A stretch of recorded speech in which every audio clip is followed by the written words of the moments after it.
just a map. Yeah, right. Well, they see that there's an immediate need and they know it's going to go towards a good cause. Yeah, so look at this front door. This is original. I love this faceplate. Goodness. Oh, that's just gorgeous. such crisp metal work there. Part of this, probably Gunnison's first power couple here, right? And she was a really, yes. And the turret was her art studio. So we would go upstairs and show that. Yeah, nice. That at some point. I mean, you have to think, this guy he was a cowboy. He was a cowhand. Yeah. And he came in this valley in 1872 in the middle of a blizzard on Christmas Day to work for the federal government to feed the Indians that unfortunately were being rounded up at the time and forced onto reservations.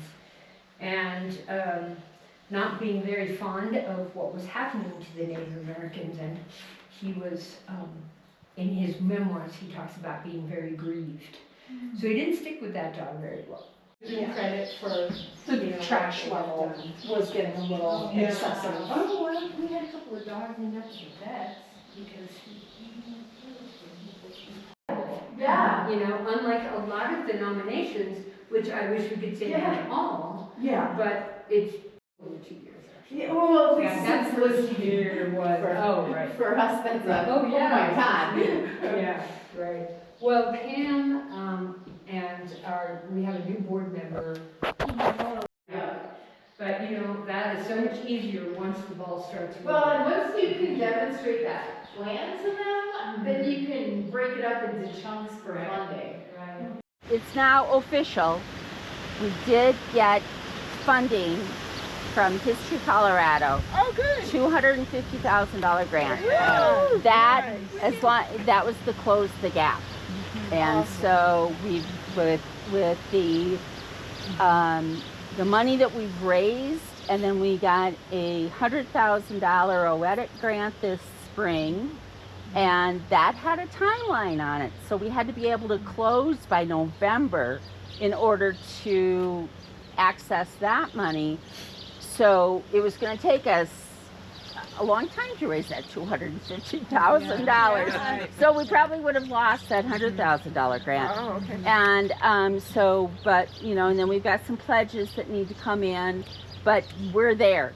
I just want us all to do a hip hip hooray. Yeah. All right? All right, here we go. Lead. Hip hip hooray! Hip, hip, hooray! Hip hip hooray! Woohoo! All right. And then in Alonso's book, he talks about, because he's riding from out here. He has the post office.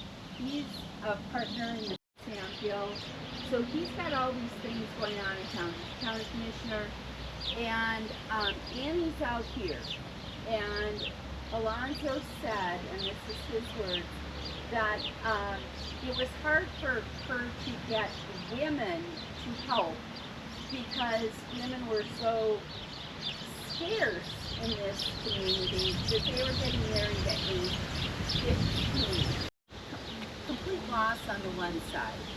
And so now to have all of those goings on in town, I've gotten the records from when Alonso. Well, when we get it restored, it's going to be a place for weddings, going to be a place for parties, going to be a place for meetings, going to be a place for historians to operate. Whenever I think of what they did in the old days, they had a lot of dances out here. I was just talking about the group a little earlier today about the song "Roll Out the Barrel" when Prohibition got ended. And it literally means roll out the keg, roll out the barrel. And when this thing gets ready to go, we are going to have a party to end all parties, and we are going to roll out the barrel, and then we're going to sing the song that they sung after Prohibition ended, that is, "Happy Days Are Here Again." What's your level of confidence that they'll get to the finish line? 100%. You never want to say something that certainly, but just knowing the individuals that are involved, seeing how committed the local community already is. I mean, for us, when we work with endangered places, there's quite a span. And, you know, we've got properties we've been working with for 15, 20 years, and they're still not saved. So, you know, some can be really, really challenging. The fact that, at least since we've kind of first became aware of them and gotten involved, they have already raised the funds, and they've got a dynamo team that knows grant writing. You know, they have the right players in place that we look for that can make this happen. So there is no question that we're going to be coming back and celebrating a save with this building and all celebrating together. One of the reasons that we got the grant, I'm sure, is because we had all this community support. So let's do a hip hip hooray, huh? All right. Hip hip! Hip hip hooray! Hip hip! Hooray! Hip hip! Hooray!